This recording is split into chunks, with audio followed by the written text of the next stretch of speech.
Timnas Indonesia secara resmi telah melayangkan laporan kepada FIFA terkait kinerja wasit Ahmed Alkaf yang dianggap kontroversial saat memimpin pertandingan melawan Timnas Bahrain dalam laga kualifikasi Piala Dunia 2026.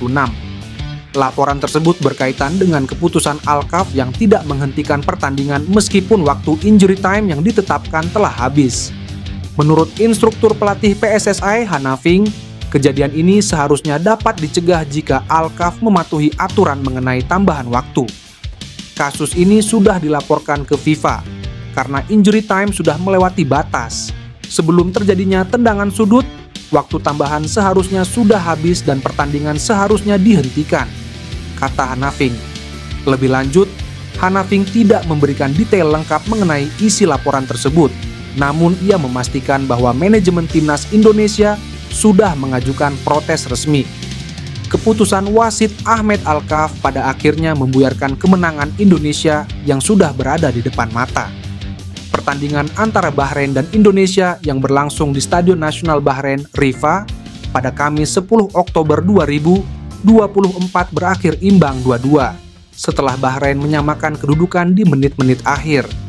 Bahrain sempat memimpin lebih dulu pada menit ke-15 melalui gol Mohamed Jassim Marhun. Namun, Indonesia berhasil membalikkan keadaan dengan 2 gol dari Ragnar Oratmangoen pada menit 45+3 dan Rafael Struijk di menit ke-74.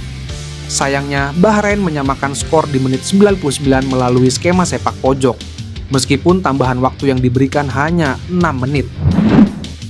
Salah satu pemain naturalisasi terbaru Indonesia, Eliano Reijnders, telah menjalani pertandingan debutnya bersama skuad Garuda.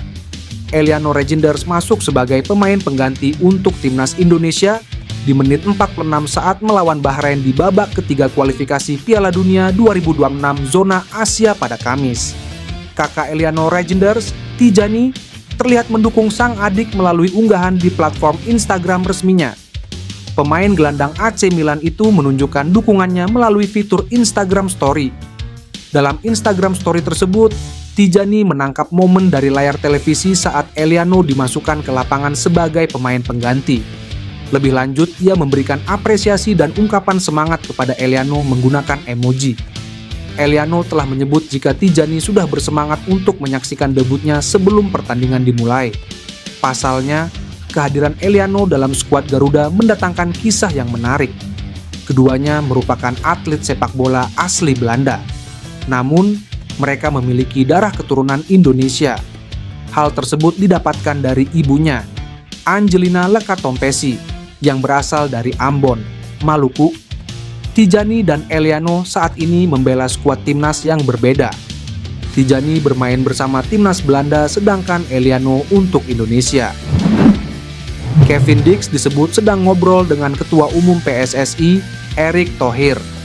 Kabar itu disampaikan pengamat sepak bola tanah air, Roni Pangemanan, yang mengatakan mungkin malam ini atau besok Ketua Umum PSSI Erick Thohir akan memperkenalkan Kevin Dix sebagai calon pemain Timnas Indonesia. Saat ini Erick Thohir dan Kevin Dix lagi bicara-bicara dulu, kata Bung Ropan. Kevin Dix pertama kali dirumorkan dinaturalisasi menjadi WNI pada 2022. Saat itu, ia direncanakan menjadi gerbong pertama pemain era Shin Tae-yong yang dinaturalisasi bersama 3 nama lain, yakni Sandy Walsh, Jordi Amat, dan Mace Hilgers. Namun, Kevin Dix dan Mace Hilgers menolak melanjutkan proses naturalisasi. Menurut anggota Exco PSSI saat itu, Hassani Abdul Ghani, Kevin Dix dan Mace Hilgers batal menjalani proses naturalisasi karena terhalang restu orang tua. Berselang 2 tahun, Mace Hilgers akhirnya bersedia membela Timnas Indonesia.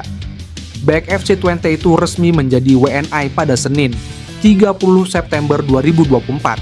Sementara Kevin Dix juga kencang dirumorkan menjadi pemain selanjutnya yang menjalani proses naturalisasi menjadi WNA. Tanda-tanda awal dibocorkan pelukis atas nama Zulham Subari.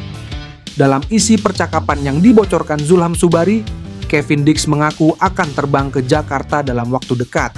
Benar saja, pesepak bola 28 tahun ini tiba di Jakarta pada Kamis, 10 Oktober 2024 sore WIB.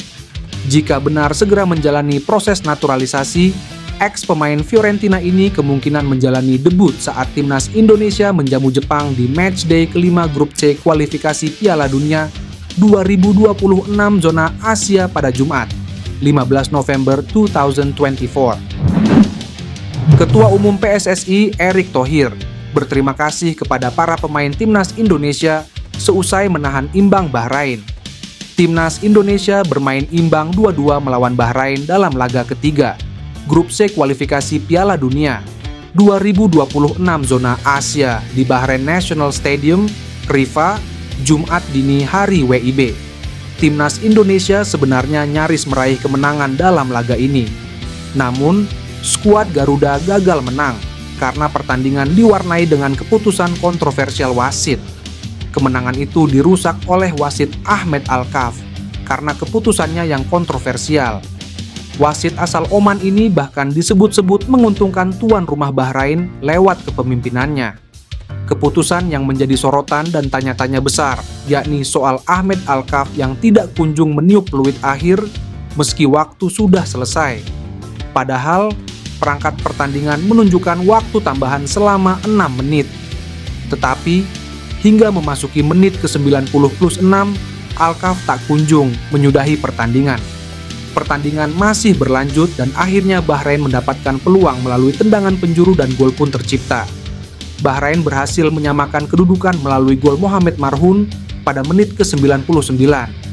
Gol ini langsung disahkan oleh wasit asal Oman tersebut, dan dia juga segera menyelesaikan pertandingan, sehingga keputusannya itu terlihat sangat kontroversial. Timnas Indonesia memang meraih hasil imbang, tetapi 1 poin ini serasa kekalahan buat tim Merah Putih. Setelah tim Merah Putih meraih hasil imbang ini, Erick Thohir tetap mengapresiasi Jay Idzas dan kawan-kawan. Dia berterima kasih kepada tim Merah Putih yang telah bekerja keras hingga akhir pertandingan. Setelah meraih hasil imbang ini, Erick Thohir pun berharap para pemain bisa meraih hasil maksimal di laga selanjutnya. Erick Thohir memang memberikan komentar singkat untuk perjuangan timnas Indonesia. Dia bahkan tak menyinggung soal kontroversi wasit hingga keributan yang terjadi setelah pertandingan.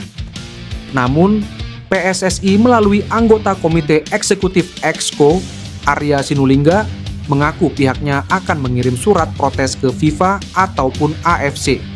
Media sepak bola ternama 433 ikut mengangkat kontroversi pertandingan Bahrain melawan timnas Indonesia pada ronde ketiga kualifikasi Piala Dunia 2026 di Bahrain National Stadium, Rifa, Kamis. Kontroversi dilakukan oleh wasit Ahmed Alkaf dari Oman. Timnas Indonesia mempertahankan skor 2-1 sampai menit ke-90 dan waktu tambahan hanya 6 menit. Namun, wasit belum juga meniup peluit akhir. Sampai menit ke-99, Bahrain mencetak gol lewat situasi bola mati. Tak lama setelah itu, wasit mengakhiri pertandingan. Setelah wasit mengakhiri laga, pemain timnas Indonesia tak terima mencoba mempertanyakan mengapa pertandingan tak diakhiri, sesuai dengan menit perpanjangan waktu yang tertera. Di sisi lain, akun media sosial timnas Bahrain justru menuliskan gol penyeimbang yang dicetak Mohamed Marhoun di menit ke-6 injury time babak kedua atau 96. Padahal sudah jelas-jelas gol itu tercipta di menit ke-9 injury time babak kedua, alias lebih 3 menit dari jatah tambahan waktu yang diberikan oleh wasit. 433 menyindir kontroversi gol yang diklaim Bahrain dengan hitung-hitungan memakai nomor punggung Romelu Lukaku 90 plus Xavi Hernandez 6. Kemudian di bawahnya ada Ronaldo dengan nomor punggung 99. Pelatih timnas Indonesia, Shin Tae-yong bereaksi keras usai ditahan imbang Bahrain 2-2 di Bahrain National Stadium, Rifa. Shin Tae-yong buka suara pasca timnas Indonesia ditahan imbang Bahrain 2-2. Kemenangan timnas Indonesia buyar akibat gol penyama kedudukan yang diciptakan Bahrain pada menit ke-99. Wasit yang memimpin pertandingan, Ahmed Alkaf, langsung mengesahkan gol Bahrain. Padahal ada potensi sang pencetak gol, Mohamed Marhoun, berada dalam posisi offside. Lalu tambahan waktu yang berlangsung sudah melebihi dari yang diumumkan, yakni selama 6 menit. Gol terjadi pada menit ke-99 atau berarti 3 menit setelah tambahan waktu yang seharusnya diajukan. Wajar para pemain timnas Indonesia memprotes keras keputusan wasit di akhir laga. Manajer timnas Indonesia, Sumarji, bahkan sampai mendapat kartu merah dari wasit akibat terlalu keras memprotes. Pasca laga, Shin Tae-yong juga tak lupa membahas keputusan wasit yang disebutnya memalukan. Tetap saja saya akan menyebutkan hal memalukan soal keputusan wasit. Jika AFC mau berkembang, keputusan wasit juga harus ditingkatkan, ujar Shin. Shin Tae-yong juga menyebut keputusan wasit dalam laga ini bias.